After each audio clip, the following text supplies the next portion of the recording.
అభిజిత్ దీప్కే మహారాష్ట్రకు చెందినటువంటి ఒక మహర్షి. అతను ఆ ఉద్యమం నడిపాడు. ఉద్యమం సక్సెస్ అయిపోయింది. ఇది ఇంతవరకు మనందరికీ తెలిసిన విషయమే, దాని గురించి ఏం లేదు. ఆ తర్వాత జరిగిన విషయం ఏంటంటే, ఎప్పుడైతే కేంద్ర ప్రభుత్వం మీద మోడీని తలదించుకునే విధంగా మూవ్మెంట్ నడిపినటువంటి వ్యక్తి, ఒక షెడ్యూల్డ్ క్యాస్ట్ వ్యక్తి అనేది జీర్ణించుకోలేనటువంటి అగ్రవర్ణం ఏం చేశారంటే, దాన్ని అతని నాయకత్వాన్ని నిర్వీర్యం చేయడం కోసం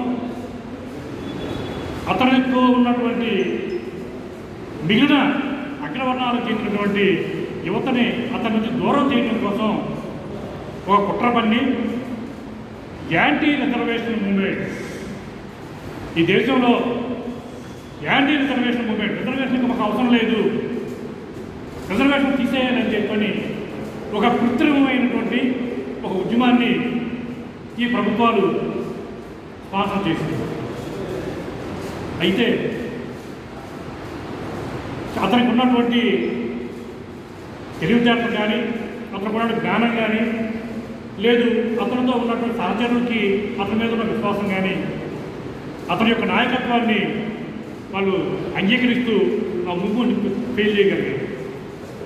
ఏదైతే యాంటీ రిజర్వేషన్ ఉద్యమం తీసుకురావాలనుకున్నారో అది అట్టర్ ఫెయిల్ అయిపోయింది వారి రోజుల్లో. అంటే నాయకుడి యొక్క గొప్పతనం దానికి నిదర్శనంగా చెప్పుకుంటా ఉన్నాం. అయితే ఈ అంశం ఇది నివురి గొప్పల నిప్పు లాంటిది. రిజర్వేషన్ తీసేయాలి, రిజర్వేషన్ వల్ల మెరిట్ దెబ్బతింటుంది. ఈ అంశాలను మనం గత 70 సంవత్సరాలు ఇస్తూనే ఉన్నాం. దీని మీద ఒక్కసారి మనందరం ఒకసారి ఆలోచించాలి. ఈ దేశంలో రిజర్వేషన్ అనుభవించని కులం ఏదన్నా మాట చెప్తాం. రిజర్వేషన్ అనుభవించని కులం ఒక కులాన్ని చెప్పంటాను నేను. ఈ దేశంలో రిజర్వేషన్ అనుభవించిన కులం ఏదో చెప్పంటున్నాను. ఉన్నారు ఎవరన్నా? ఒకసారి పరిస్థితి చేరుకుంటున్నాం. ఇది చాలా కీలకమైన అంశం, మనం డిబేట్ చేయాల్సి ఉంటుంది. ఇప్పుడు లైవ్లో ఉన్నటువంటి అంశం ఇది. ఉద్యోగస్తులు మనం కూడా, అంటే నేను మీకు తెలియదనే ఉద్యోగంతో మాట్లాడడం కాదు, మనకు కూడా తెలియదు. ఒకసారి దీన్ని లోతుగా కానీ విశ్లేషణ చేస్తే ఈ దేశంలో 49% రిజర్వేషన్ మించి ఇవ్వడానికి లేదు అని చెప్పి అనేక సార్లు సుప్రీంకోర్టు తీర్పు చెప్పింది. 49% రిజర్వేషన్ లిమిట్ అని. రాజ్యాంగంలో ఎక్కడన్నా 49% రిజర్వేషన్ ఇవ్వాలని లిమిటేషన్స్ ఉన్నాయా? ఏమి లేవు. కానీ పైన ఉన్నటువంటి న్యాయమూర్తులు మొత్తం కూడా అగ్రవర్ణాలు చెందినవారు కాబట్టి రిజర్వేషన్ 49% లిమిట్ చేశారు. ఈ దేశంలో షెడ్యూల్ క్యాస్ట్ జనాభా 22%. షెడ్యూల్ క్యాస్ట్ జనాభా 22%. వాళ్ళు అనుభవిస్తున్నటువంటి రిజర్వేషన్ 15%. అంటే మనం ఉన్నటువంటి జనాభా కన్నా కూడా తక్కువ రిజర్వేషన్ మనం అనుభవిస్తూ ఉన్నాం. ఎస్టీ జనాభా ఈ దేశంలో 9%, అనుభవించేటువంటి రిజర్వేషన్ 7%. వాళ్ళ జనాభా కన్నా తక్కువ రిజర్వేషన్ అనుభవిస్తూ ఉన్నాం. ఈ దేశంలో బీసీ జనాభా 52%, వాళ్ళకు ఉన్నటువంటి రిజర్వేషన్ 27%. ఈ మూడు కలిపి 49% అయిపోయింది. ఈ మూడు యొక్క జనాభా ఎంత? 85% జనాభా ఉన్నటువంటి ప్రజలు 49% రిజర్వేషన్ అనుభవిస్తూ ఉన్నారు. ఏదైనా ఒక కులం రిజర్వేషన్ పెంచాలన్నా లేదు దీన్ని ఇంప్లిమెంట్ చేయాలన్నా ఏం చేస్తారు?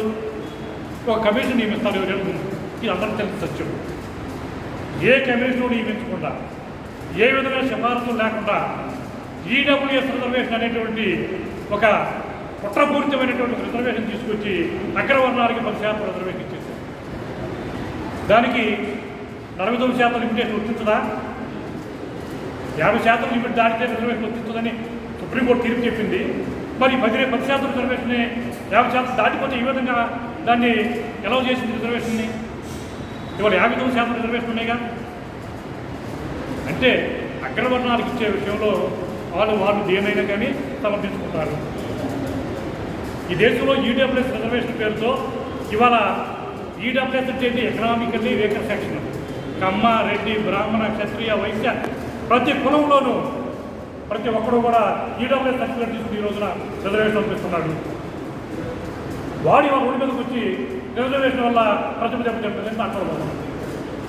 దీన్ని మనం కౌంట్ చేయకపోతే మనం తీవ్రంగా నష్టపోతాము. అసలు రిజర్వేషన్ అభివృద్ధి కూడా ఎవరైనా చూస్తాం.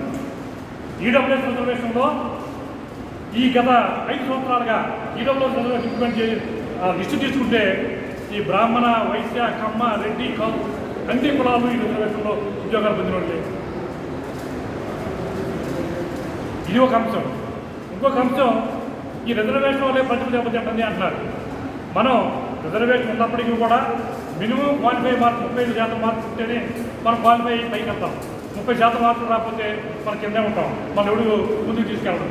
కానీ ఏ విధమైనటువంటి అర్హత లేకుండా, ఏ విధమైనటువంటి ఎగ్జామ్ రాయకుండా లక్షల రూపాయల డొనేషన్ కట్టి మేనేజ్మెంట్ కోటాలో సీట్లు పొందేవాడికి వాడి మెరిట్ ఏంటి?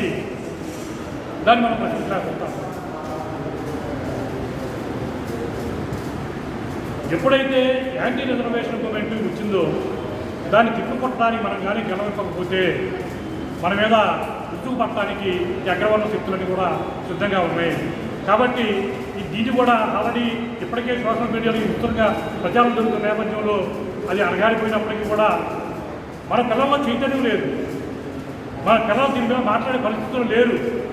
కాబట్టి దీన్ని చైతన్యం చేయవలసిన బాధ్యత కూడా మన మీద ఉందని చెప్పని మీ అందరికీ ఒకసారి తెలియజేస్తూ, ఇప్పుడు ఆంధ్రప్రదేశ్ మాల ఉద్యోగ సంఘం రాష్ట్ర గౌరవాధ్యక్షులు 35 సంవత్సరాలుగా బహుజన సిద్ధాంతం కోసం, అంబేద్కర్ భావజాలాన్ని ఉన్నది ఉన్నట్లుగా అమలు చేయడం కోసం పనిచేస్తూ ఉన్నటువంటి బేతాళ సుదర్శన్ గారిని మాట్లాడవలసిందిగా ఆహ్వానిస్తూ ఉన్నాం.